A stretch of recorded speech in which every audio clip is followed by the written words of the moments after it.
Fashion ෆෝකාස්ටිං කියලා කියන්නේ ඉදිරියට එන්න තියෙන ට්‍රෙන්ඩ්ස්.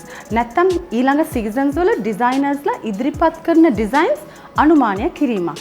ඉතින් ලංකාවේ ෆැෂන් ෆෝකාස්ටිං නැති වුණාට පිට රටවල ෆැෂන් ෆෝකාස්ටිං ගොඩාක් ජනප්‍රියයි. ඉතින් ෆැෂන් ඉන්ඩස්ට්‍රි එක අලුත් වෙන්න නම් ෆැෂන් ෆෝකාස්ටිං වගේම ක්‍රියේටිවිටි එකත් අලුත් වෙන්න ඕනේ. මොඩල් කතා තුලින් මම උත්සාහ කරන්නේ ෆැෂන් ඉන්ඩස්ට්‍රි එකට සම්බන්ධ හැමදේම අලුත් දේම ඔබට ඉදිරිපත් කරන්න. බලමු අද මොඩල් කතා. මොඩල් කතා with Roseanne. මොඩල් ටෝක් වලින් අද දකින මොඩල් කවුද? සොන්ඩ්‍රා.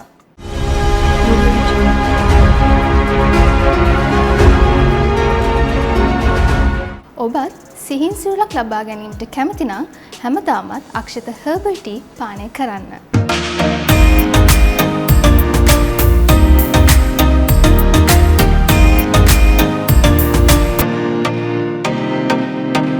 මොඩල්ස්ලා කිව්වහම හැමෝගෙම හිතේ නැවිච්ච රූපයක් තියෙනවා. නමුත් ඒ රූපෙට විතරක් සීමා නොවි අපි පොදුවේ මොඩල්ස්ලා ගැන කතා කරනවා. මම අද මොඩල් ටෝක් සෙග්මන්ට් එකකින් තෝරගෙන තියෙන්නේ සොන්ඩ්‍රාව.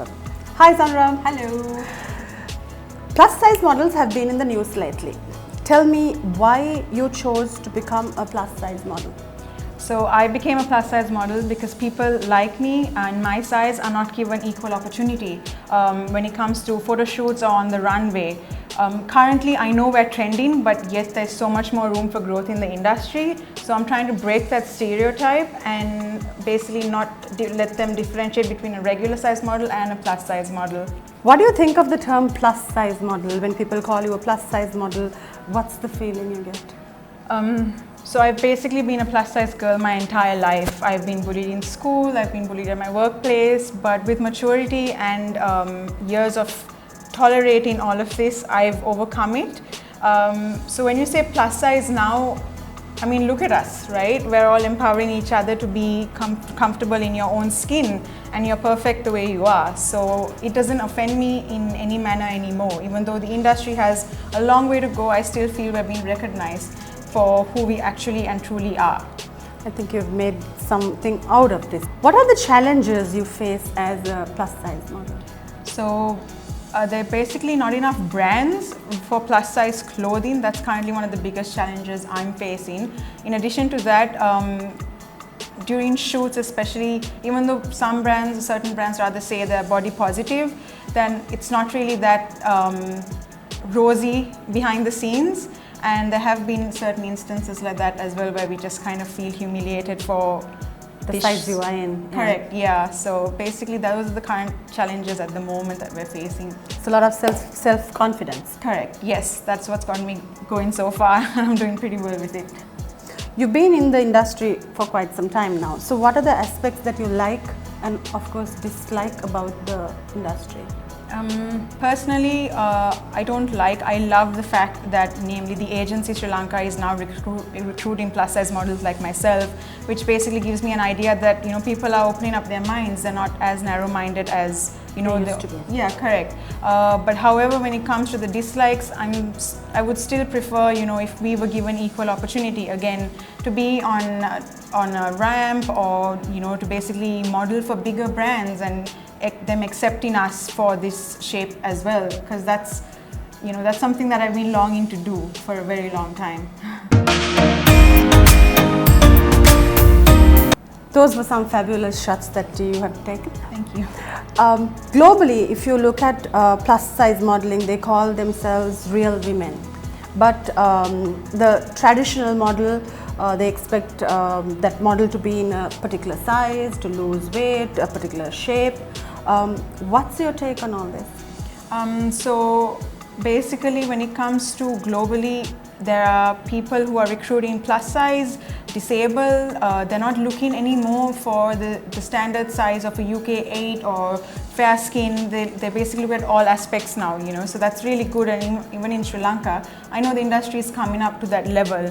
So I do definitely have hope that we would eventually get there. And at the same time, real women is everyone. There is no specific saying that, you know, the perfect model is a real woman or a plus size model is a real woman. Everyone's perfect in every way that they are.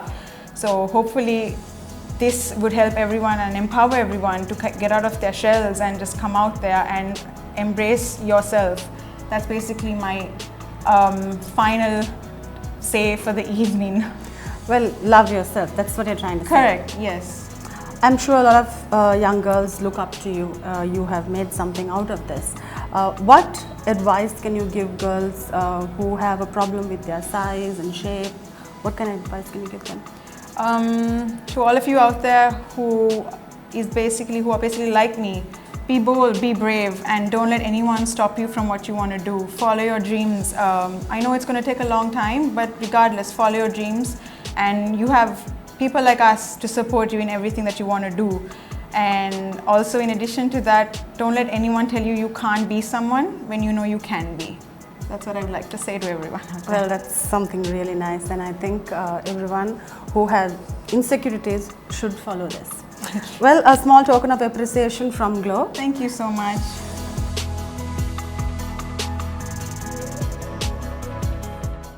දීප්තිමත් දිදුලන සමකට glow සම සඳහා වූ පරිපූර්ණ පෝෂණ සත්කාරය.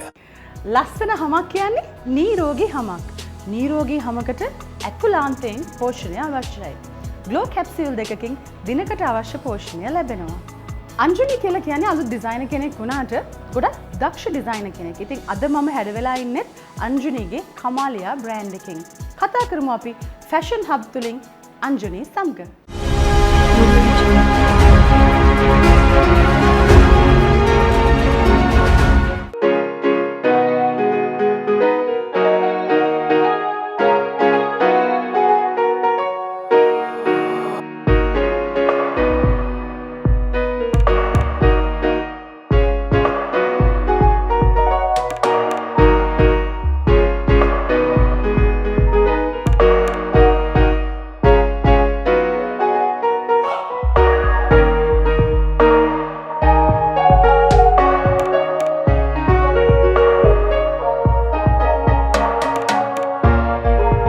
ශේත්‍රයක් ඉදිරියට යන්න නම් ශේත්‍රයට නවකයන් හැම වෙලෙම එකතු වෙන්න ඕනේ. ඉතින් එවැනි නවකයන්ට අත්දීමක් තමයි ෆැෂන් හබ් සෙග්මන්ට් එකෙන් අපි කරන්නේ. ඉතින් අලුත්ම ඩිසයිනර් කෙනෙක් හැටියට අංජුනීව අපි හඳුන්වලා දෙනවා. මොඩල් කෙනෙක් හැටියට වැඩ කරනකොට ඩිසයින් කරන්න හිතුනේ ඇයි? පොඩි කාලේ ඉඳන්ම අම්මා ඇඳුම් අහනවා. ඉතින් ඒවා දකිද්දී මට හිතුණ බ්‍රෑන්ඩ් එකක් පටන් ගන්න ඕනේ කියලා. ඉස්කෝලෙන් අවුට් වුණාට පස්සේ ඉතින් මට හිතුණා බ්‍රෑන්ඩ් එකක් පටන් ගන්න ඕනේ කියලා. අම්මගේ අත්දැකීමයි මම දැනුමක් ලබා ගන්නවා වීඩියෝස් බලලා එහෙම දැනට. ඉතින් බ්‍රෑන්ඩ් එකක් පටන් ගන්න හිතුනේ ඒ නිසා. දැන් කොයි වගේ අයටද ඔයා කේට කරන්නේ? කියන්නේ ඔයාගේ ඩිසයින්ස් වඩාත්ම ගැලපෙන්නේ කොයි වගේ අයටද? ගොඩක්ම මගේ ඒජ් එකේ යම් අයට තමයි මම දැනට ඩිසයින් කරගෙන යන්නේ.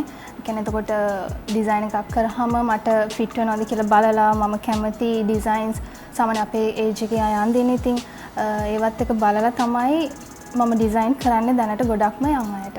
එතකොට මොන වගේ ඉන්ස්පිරේෂන් එකක්ද ඔයාට ලැබෙන්නේ ඩිසයින් කරනකොට? දැන් ගොඩක් අය එක එක දේවල් ඉන්ස්පයර් කරගෙන ඩිසයින් කරනවා. ඔයාගේ ඉන්ස්පිරේෂන් එක මොකක්ද? ගොඩක්ම මම ලිනන් මෙටීරියල් එක තමයි පාවිච්චි කරන්නේ ඩ්‍රෙසස් මහන්න. ඉතින් ඊට අමතරව මම ගොඩක්ම අපේ පරිසරයෙන්ම හොයාගන්න පුළුවන් කලර්ස් වලට යන්න ගොඩක් කැමතියි. අපිට එදිනෙදා දකින්න පුළුවන් පළතුරු එළවලු ಜಾති වලින් අපිට කලර්ස් ගන්න පුළුවන්. ඒක ලංකාවේ ගොඩක් අය කරන්නේ නැහැ. මොකද අපි අඳින මේ ඇඳුම් වල පවා කෙමිකල්ස් තියෙන්න පුළුවන්. හැබැයි ලංකාවේ ගොඩක් අය දන්නේ නැතුණාට පිටරටවල වල ගොඩක් ප්‍රසිද්ධයි. ඒ ඇඳුම් තමයි අඳින්නේ. ඉතින් මම ගොඩක් try කරන්නේ ඒ කලර්ස් වලින් natural කලර්ස් වලින් ලංකාවේ දෙයක් කරන්න දැනට මම කරගෙන යනවා. ඉතින් ඒක බලා ගන්න පුළුවන් මගේ FB page එකට ගියාම. ඔව් මම හිතන්නේ පරිසර හිතකාමී විදියට අලුත් දේවල් අපිට ඉදිරිපත් කරන්න පුළුවන් නම් අපිට ඉදිරියේදී ලොකු මාකට් එකක් හදාගන්න පුළුවන්. මොනවද ඔයා යූස් කරන මේ කලර්ස්? අපිට එදිනෙදා පාවිච්චි කරන එළවලු ಜಾති වලින් අපිට ඒවා හරි පිළිවෙලට ඒකේ කලර්ස් ගන්න පුළුවන්. මරූන්, ග්‍රීන් අපිට ඕනම කලර් එකක් ගන්න පුළුවන්. කලර්ස් මික්ස් කරලා ගන්න පුළුවන් අපිට කැමති කලර් එකක්. ගන්න පුළුවන් ඒ විදිහට. දැන් ඔයාගේ ඇඳුම් එතකොට කස්ටමයිස් කරනවා කස්ටම ඉල්ලන විදියට ඒ ඩිසයින් කොහොමද ඒ කටයුතු සිද්ධ වෙන්නේ? මම ගොඩක් එකපාර ඇඳුම් මහලා තියන්නේ නැහැ. කස්ටමර්ට මම පේජ් වලින් මම ප්‍රොමෝට් කරනවා මගේ ඩ්‍රෙසස්. කස්ටමර්ට ඒ ඩ්‍රෙස් එක ඕනේ කිව්වොත් මම ඒ ඩ්‍රෙස් එක මහලා දෙනවා කස්ටමර්ගේ සයිස් එක අනුව. ඊට අමතරව කස්ටමර් කෙනෙක්ට එයා කැමති ඩිසයින් එකක් තියෙනවා නම් ඊට අමතරව කැමති පොඩි දෙයක් හරි එයාට ඕනේ අත් නැතුව නම් අත් තියෙනවා නම් එහෙම දාලා ඉවර වෙලා මම අලුත් ඩිසයින් එකක් ඒ කස්ටමර්ට ඩිසයින් කරලා දෙනවා. ඒක කස්ටමර්ටත් ලේසි. ඒතකොට එක ඩිසයින් එකයිනේ මම එයාට විතරයි ඒ ඩිසයින් එක කරන්නේ. එහෙම ඒවත් තියෙනවා. ඔව් මම හිතන්නේ යුනික්නස් එකකින් ඔයගලන්ට ඇඳුමක් ඩිසයින් කරගන්න ඕන නම් අලුත් ඩිසයිනර් කෙනෙක්ට අවස්ථාව දෙන්න ඕන නම් අංජුනිගෙන් ඒ ඇඳුම ඩිසයින් කරගන්න පුළුවන්. බොහොම ස්තුතියි අංජුනි අපේ සෙග්මන්ට් එකට සහභාගී වුණාට.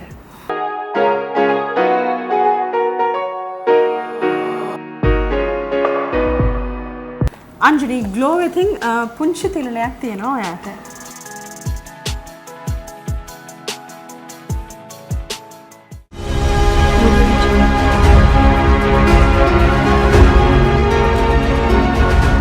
බ්ලෂ් රෂ් සෙග්මන්ට් එකත් එක්ක අද එකතු වෙන්නේ පවන්. කතා කරමු කොණ්ඩය ගැන.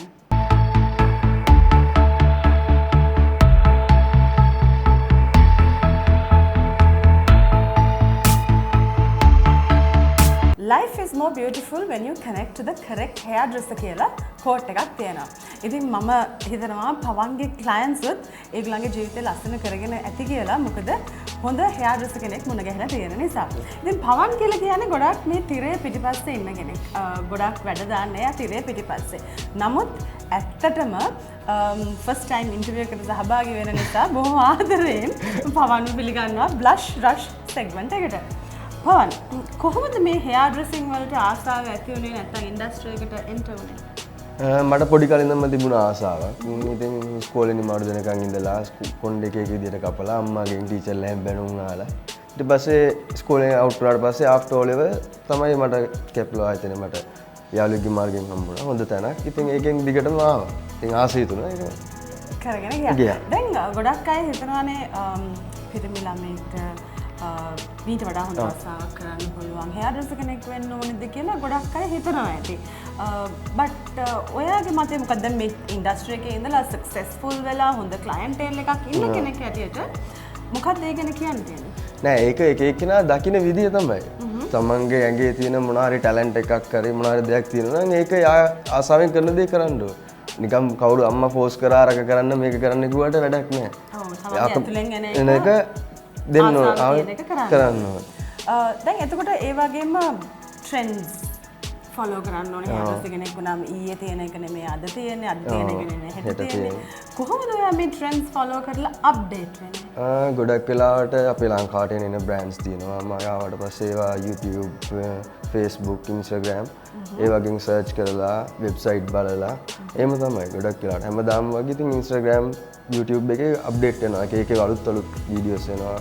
ගොඩක් ප්‍රසිද්ධ හෙයාර්ස්ලා ඉන්නවා ලෝකේ. ඒගොල්ලන්ව ෆලෝ කරපුවම ඒගොල්ලන්ගෙන් එන අයිඩියාස් ඒවත් එක්ක තමයි ගොඩක් මගේ බොස් එයා ගොඩක් අප්ඩේට් වෙනවා. එයා එක රටවල් වලට ගිහිල්ලා එයාගේ දේවල්ත් එක්ක ගොඩක් අප්ඩේට් වෙනවා. දැන් ක්ලයන්ට් කෙනෙක් පවන් ගාවට ආපුවම මෙහෙම මට කොණ්ඩේ මේ විදිහට ඕනේ කියලා කොහොමද පවන් යාට ඒ ලුක් එක ඩිසයිඩ් කරන්නේ? ඩිසයිඩ් කරන්න කියන්නේ යක්කේ මෙමය. එයාගේ ඩේ ටු ඩේ ලයිෆ් එක බලනවා. එයාට කොහොමද මේන්ටේන් කරගන්න පුළුවන්ද? බබෙක් ඉන්නවද? එයා මොකද්ද කරන ජොබ් එක? එයාගේ මොන වගේ පර්සනැලිටි එකක්ද තියෙන්නේ? ඒවා ඔක්කොමත් එක්ක එයාත් එක්ක ඩිසයිඩ් කරලා එයාට ෆ්‍රෙන්ඩ්ලි විදියට හෙයාර් කට් එකක් එම නිර්මාණය කරන ගොඩක් වෙලාවට. ඔව් ක්ලයන්ට් සැටිස්ෆයි කරගෙන ඒ වගේම යාට ගැළපෙන දේ තමයි කරන්නේ නේද? ඒ වගේම දැන් ගෙදර ගොඩක් අය ඉන්නවා මේ කොණ්ඩේ ගැන ලොකු දැනුමක් නැති. ඒගොල්ලන් කොණ්ඩේ ඔහේ සමහර විට වවනවා, දිග ගැන හිතනවා. ඒ වගේම පවන් ගෙදර ඉන්න කට්ටිය ගොඩක් හිතාගෙන ඉන්නවා මේ කොණ්ඩේ ක්වොලිටි එකක් කියන්නේ දෙකක් කියලා. ඉතින් ඒගොල්ලන්ට මොනවද දෙන්න පුළුවන් ඇඩ්වයිස් එක මේ කොණ්ඩේ හොඳින් පවත්වාගෙන යන්න, මේන්ටේන් කරන්න? ඒක පළවෙනි එක තමයි අපි අනිවාර්යෙන් ඔයිල් කරන්න ඕනේ. හයකට විටමින් ස්කාල්ප් එකට ඒක අනිවාර්යෙන්ම ඕනේ. කන්ඩිෂනර් එකක් හොඳ ෂැම්පූ එකක් යූස් කරන්න ඕනේ. දවස් 3කට සැරයක්වත් නාන්න ඕනේ. එව්රිඩේ කෝම් කරන්න ඕනේ. 3-4 weeks වලින් වගේ චූටි ට්‍රිම් එකක් ඔව් ගොඩක් අය මම හිතනවා මේ ට්‍රිම් එකට කැමති නෑ. කැමති නෑ. ඒ මොකද ගොඩක් හේර් ඩ්‍රෙසර්ස්ලා ට්‍රිම් කරනවා කියලා එකපාරට චොප් කරලා දානවා. බයයිද? ඒ හින්දා තමයි නෑ ඒක පොඩ්ඩක් අනිවාර්යෙන් අර අපි තේ ගහක දැල්ලක් කැඩුවොත් තමයි එතනින් ආයි වැවෙන්නේ. ඒ වගේ තමයි අරකට චුට්ටක් ට්‍රිම් කරාම තමයි අපි අර ඔයිල් දැම්මත් මොනවා දැම්මත් ඒක හොඳට කොණ්ඩේට ඇබ්සෝබ් කරන්නේ අර ඩෙඩ් ටික කපලා අයින් කරන්න ඕනේ. ඔව් ගොඩක් අයට තියෙන බයක් තමයි මේ මමත් එක අත්දැකලා තියෙනවා. ඒ වගේම තමයි පවන් හෙයා වලට උනන්දුව මදි නේද මිනිස්සුන්ගේ තියෙන. ඒ ගොඩක් වෙලාට ඒගොල්ලන් කාර්ය බහුල එකත් එක්කලා සමහරක් අය හිතනවා මටම ගෙදරින් අම්මට කියලා යටින් චුට්ටක් කපා ගන්න පුළුවන්. ඒක එක එක්කෙනාගේ මතේ. ඒගොල්ලන් අර යාගලන්ට ට්‍රීට් කරනවා වගේම අපි කොණ්ඩේට ට්‍රීට් කරනවා. ඒතකොට තමයි අපිට හොඳට කොණ්ඩේ තියාගන්න පුළුවන්. කොණ්ඩේ හොඳට තියාගන්න කියන්නේ අපේ මුළු පෙනුමම ප්ලස් පොයින්ට් එකක්. දැන් පවන් ඉන්ඩස්ට්‍රි එකේ හෙයා පිළිබඳව අවුරුදු 12ක විතර කාලයක් ඉඳන් වැඩ කටයුතු කරනවා. අලුතෙන් මේ ඉන්ඩස්ට්‍රි එකට එන්න කැමති කෙනෙක් ඉන්නවා නම් මොනවද දෙන්න පුළුවන් ඇඩ්වයිස්? පළවෙනි එක තමයි ක්ලයන්ට් රෙස්පෙක්ට් කරන්න ඕනේ. ක්ලයන්ට් තමයි අපේ හැමදේම. මොකද එයාව සැටිස්ෆයි කරන්න අපිට පුළුවන් වෙනෝනේ. එයාට අපි රූට්ස් වෙලා හරියන්නේ නැහැ. එයාත් එක්ක ෆ්‍රෙන්ඩ්ලි ඒ විදිහට බෙග් වෙලා එයාට කතා කරලා එම ඉන්න ඕනේ. අනිත් එක තමයි බොස් කෙනෙක් එක්ක වැඩ කරනකොට ඕනම කෙනෙක් එක්ක එයාට රෙස්පෙක්ට් කරන්න ඕනේ. එයාගෙන් තමයි අපි දෙයක් අපි ඉගෙන ගන්න මොන හරි දෙයක්. එයාට අපි කරොත් තමයි අපිට හරියට දෙයක් ලැබෙන්නේ. නැත්තම් අර අපි ලොකු කෙනෙක් වගේ දඟලගෙන කරගෙන දන්නවා වගේ එහෙම ඉඳලා වැඩක් නැහැ. අතු ගන්න ඕනේ, මොක් කරන්න ඕනේ, කෝපි හදන්න ඕනේ. ඒක ඕනම කෙනෙක් කරන්න ඕනේ. එහෙම නැත්නම් ඔව් එතනින් ආවේ නැත්තම් එකපාරට ආවොත් එයාට වැඩි කාලයක් යන්න බෑ. අමුත් එක්කම ඉන්න බෑ එතකොට. මම හිතන්නේ හෙයා ඩ්‍රෙසර් කෙනෙක්ට දෙන්න පුළුවන් ලොකුම ඇඩ්වයිස් එක තමයි දුන්නේ. ගොඩක් අය හිතනවා මේ හෙයා ඩ්‍රෙසර් කෙනෙක් කියන ගත්ත ගමන් කතරගම කපනවා. බට් ඒ පිටිපස්සේ ගොඩාක් දේවල් තියෙනවා ඉගෙන ගන්න ඒ වගේම එක්ස්පීරියන්ස් කරගන්න. දවසින් දවසට හැමදේම. ඉතින් පවන් බොහොම ස්තුතියි මේ බ්ලෂ් රෂ් සෙග්මන්ට් එකට එකතු වුණාට. මොකද හෙයා ඩ්‍රෙසර්ස්ලා වෙන්න ඉන්න අයට මම හිතන්නේ පවන්ගෙන් ලොකු ඇඩ්වයිස් එකක් ලැබුණා. බොහොම ස්තුතියි. Thank you සනකේ. හැම සතියෙම අපි අලුත් ට්‍රෙන්ඩ් එකක් ගැන කතා කරනවා. ඉතින් මේ සතියේ ට්‍රෙන්ඩ් එක මොකක්ද?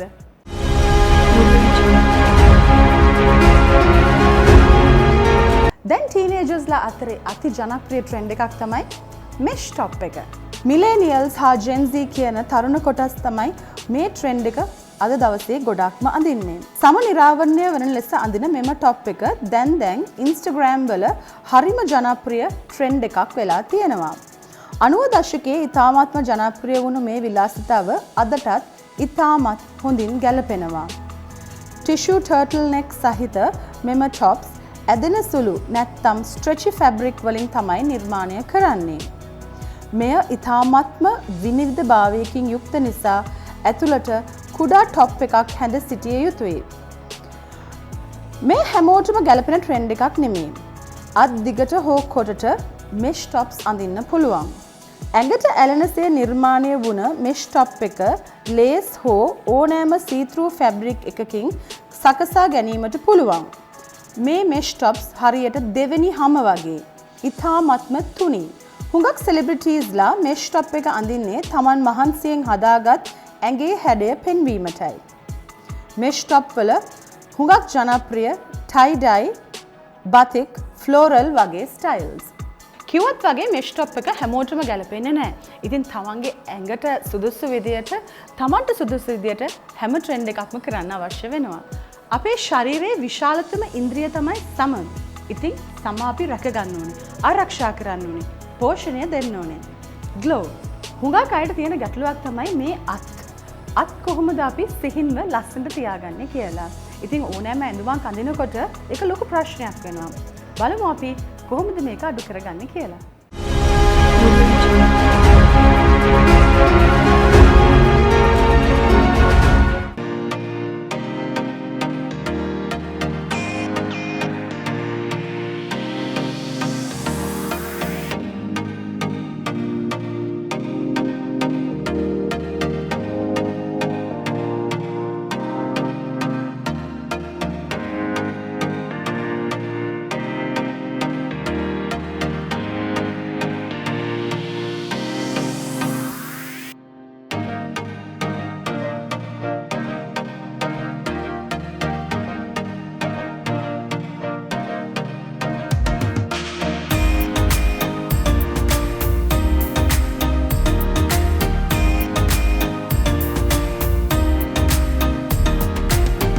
වගේම තමයි හැමෝටම විවෘත වෙලා තියෙන අපේ Dare to Dream segment එක. ඉතින් ඉන්ඩස්ට්‍රි එකට එකතු වෙන්න කැමති කෙනෙක් ඉන්නවා නම් විශේෂයෙන්ම අලුතෙන් එකතු වෙන්න කැමති කෙනෙක් ඉන්නවා නම් අපිට කමෙන්ට් කරන්න. නැත්තම් ඔබේ විස්තර අපිට ලියලා එවන්න. දැන් ඉතින් අපිට පොඩියට හරි විවාහ උත්සව ගන්න පුළුවන්. ඉතින් අපි මොඩල් කතා මංගල සිහින ප්‍රොමෝෂන් එක අමතක කරන්න එපා. ළඟදී විවාහපත් වෙන්න ඉන්නවා නම් අපිට ලියලා එවන්න ඔබ මේ ප්‍රොමෝෂන් එකට සුදුසුයි කියලා. ලබන සතියේත් මොඩල් කතා අරගෙන මං එනකල් හැම දෙනා ගැනම පරිස්සමෙන් හැම දෙනා ගැනම අවධානයෙන් ඉන්න.